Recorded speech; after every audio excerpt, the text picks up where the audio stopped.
नमस्कार श्रोताओं, हमारे YouTube चैनल में आप सभी लोगों का हार्दिक स्वागत मैं अभिनंदन करता हूं। आलाखंड काम में दोस्तों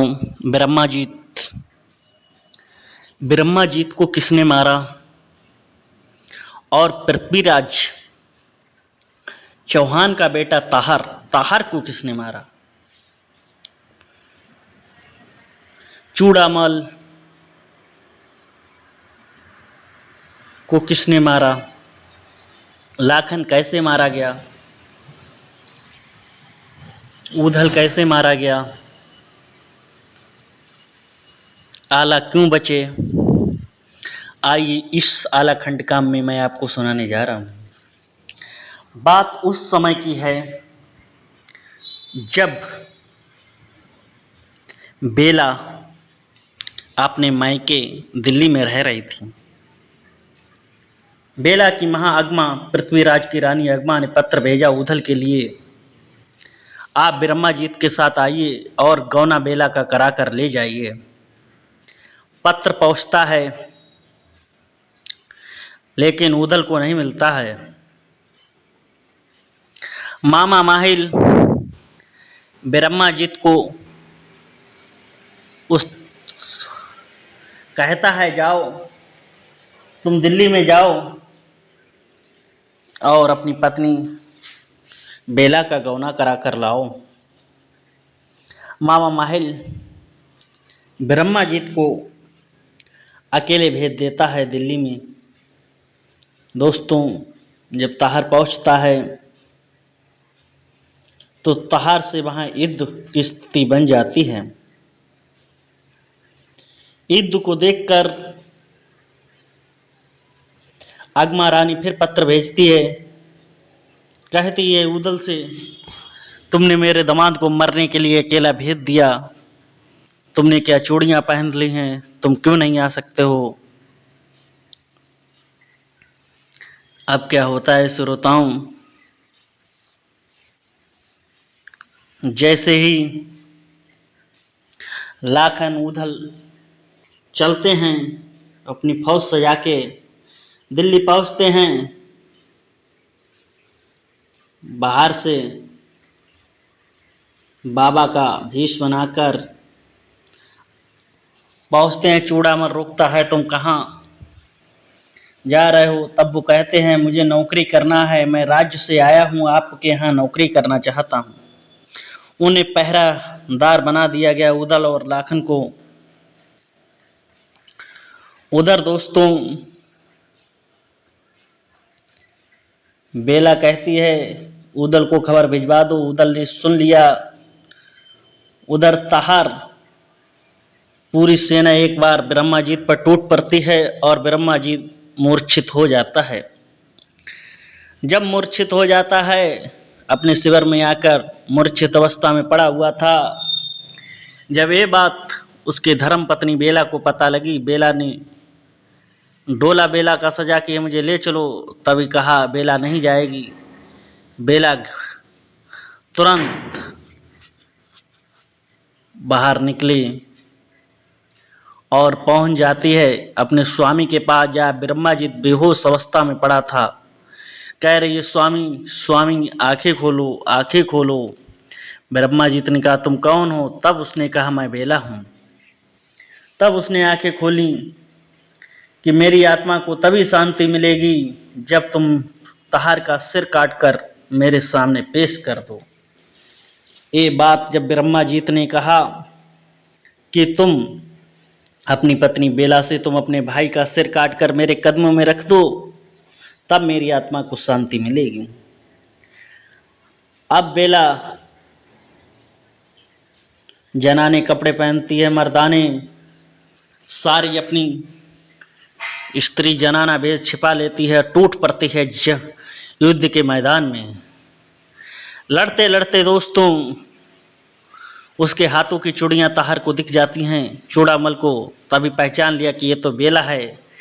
जैसे ही ताहर ने सिर बढ़ाया, उसने अपनी तलवार से बेला ने अपने भाई की गर्दन काटकर और उसे स्वयं ले जाकर अपने स्वामी ब्रह्माजीत के कदम में रख दिया। कहा स्वामी देखिए मैं अपनी भाई की गर्दन को ले आया। जब गर्दन को ले आया तब ब्रह्माजीत ने कहा अब मुझे आत्मा की शांति मिल गई है।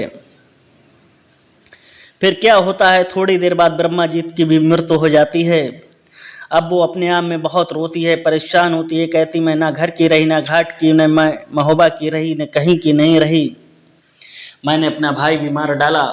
जब ये सूचना दिल्ली में पृथ्वीराज चौहान को पता लगी, सारी जनता को पता लगी, सारी जनता कहने लगी इसी दिन के लिए तूने जन्म लिया था जिसने अपना भाई मार रट दिया, भाई खा लिया। अब दोस्तों क्या होता है, वहां पर उदल आ जाते हैं, लाखन अपनी सेना के साथ में, घनघोर युद्ध होता है। बेला कहती है मैं अपने स्वामी संग सती होंगी। अब बार बार कहते हैं कि तुम मत सती हो, तुम महोबा में रहो चल के, लेकिन वो नहीं मानती है, कहती है जाओ तुम दिल्ली के चंदन बाग से लकड़ी चंदन की तोड़ के लाओ। जब चंदन की लकड़ी आती हैं वो गीली थी। फिर उसके बाद में युद्ध हुआ घनघोर। कहा जाओ दिल्ली दरबार में खंबे लगे हैं, चंदन के भी उखाड़ के लाओ, क्योंकि चंदन के खंबे उखाड़ना इतना आसान काम नहीं था। जाते हैं उदल युद्ध करते हैं और खंबे उठा लाते हैं। चारों तरफ कन्नौज की सीमा पर, महोबा की सीमा पर, दिल्ली की सीमा पर 4 चिताएं बनाई गईं। उसमें बेला ने स्वयं कहा उदल से तुम मुझे अग्नि दोगे। अब सती होने के लिए वो बैठ जाती है। उधर पृथ्वीराज चौहान आता है कि मेरे यहाँ मेरी इसको चिता को जो अग्नि वो चंदेल वंश का ही कोई दे सकता है, इसे बनाफर लोग नहीं दे सकते।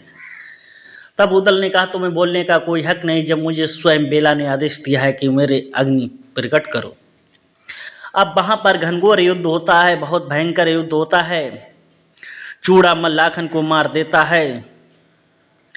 अब ये बात सुनकर परेशान होने लगता है। उदल कहता है मैं क्या जवाब दूंगा, कन्नौज का दिया बुझ गया है, मैंने वादा किया था मेरे होते हुए मैं कुछ नहीं होने दूंगा, क्योंकि बेला ने कहा जितनी स्वागलें हैं सब विधवा हो जाएंगी, कन्नौज महोबा की, दिल्ली की, सबको तराई तराई कर दूंगा। ये बात जैसे ही उसकी चिता आत्मा ऊपर गई, उसने आकाशवाणी की। उदल ने कहा ये तुमने अच्छा नहीं किया, तुमने सबको आशीर्वाद दे दिया कि ये सब विधवा हो जाएंगी, महोबा के लोग, दिल्ली के लोग। तब उसने कहा मैंने कोई गलत नहीं किया, जो विधि लिखा विधाता ने मिटाने वाला कोई नहीं। आज का युद्ध अंतिम होगा, ये युद्ध में सब कुछ हो जाएगा। दोस्तों घनघोर युद्ध होता है, इसमें मुन्ना गुजर, दुनिया के जो तमाम सेनापति थे, चूड़ामल, उदल, सारे लोग दोस्तों चूड़ामल द्वारा मारे गए। बाद में जब चूड़ामल का वध हो गया, वध होने के बाद में दूर दूर के लोग आए थे, वो भी सब मारे गए। जब लास्ट में इंदल ने कहा आला से पिताजी चाचा मारे गए हैं। अब जब चाचा मारे गए, अब घनघोर के युद्ध की स्थिति बन गई, धुआंधार युद्ध हो रहा है। इधर तलवारें खटक रही हैं, हाथी बच्चा जब हाथी था दोस्तों पृथ्वीराज का, वो मार चैन जंजीर से मार रहा है लोगों को। इधर उधर घनघोर जब युद्ध चल रहा है दोस्तों, उसी समय चूड़ामल ने उदल को मार दिया। और उदल जो चौड़ामल था उसे किसने मारा, उसे तो सिर्फ इंदल ने मारा था, इंदल ने। जब इंदल ने चूड़ामल को मार दिया दोस्तों, जब कोई नहीं बचा, तब आला और पृथ्वीराज का घनघोर युद्ध हुआ। पृथ्वीराज ने जैसे ही बाढ़ उठाया और बाढ़ से दोस्तों आला अपना बचाव कर लेते हैं। कुछ समय बाद ऐसी समय बीता गया, जैसे ही फिर से बाढ़ उसने पृथ्वीराज ने मारा तो आला की बाजू चीरते हुए बाढ़ निकल गया। जब वो पृथ्वीराज का बाढ़ आला की बाजू को चीरते हुए निकल गया तो वहां पर रक्त की जगह पर, लहू की जगह पर दूध की धार बह रही थी। जब दूध की धार बह रही थी, पृथ्वीराज देख रहा है कि अरे ये मैंने क्या किया। आला तो अमर है, आला को कोई मार नहीं सकता है। आला कह रहा है दोस्तों मुझे क्या मालूम था, मैं तो सोच रहा था कि उदल अमर है, और उदल समझ रहा था कि आला अमर है। यही सब कुछ चलता रहा। अगर मुझे पता लगता था कि मैं अमर हूँ तो मैं अपने भाई मलखान को नहीं मरने देता, क्योंकि इसी युद्ध में ढेवा, ब्रह्माजीत सारे लोगों की मृत्यु हो गई थी, केवल आला और इंदल बचे थे। उसी समय जब दोस्तों घनघोर युद्ध हो रहा था, तभी हमारे परम पूज्य गुरु, आला के गुरु गोरखनाथ जी आ जाते हैं। कहते हैं आला से, पृथ्वीराज से मत लड़ो, अब तुम चलो मेरे साथ। गुरु गोरखनाथ लिवा ले जाते हैं आला को। उसी समय दोस्तों पृथ्वीराज जो इंदल था, इंदल कहता है अभी एक बाकी है। जो कौन बाकी है? मामा माहिल बाकी है। मामा माहिल जैसे ही देख रहा था वो भाग रहा था। मामा माहिल को जैसे ही पकड़ा, कहा तू बच के कहाँ जाएगा, तूने ही हमारे पूरे परिवार का वंश नाश करवाया है, मैं तुझे जिंदा नहीं छोड़ूंगा, मैं तुझे मार दूंगा। इंदल ने माहिल को मार दिया। दोस्तों अगर आपको आज की छोटी सी वीडियो मेरी अच्छी लगी तो वीडियो को लाइक शेयर, चैनल को सब्सक्राइब जरूर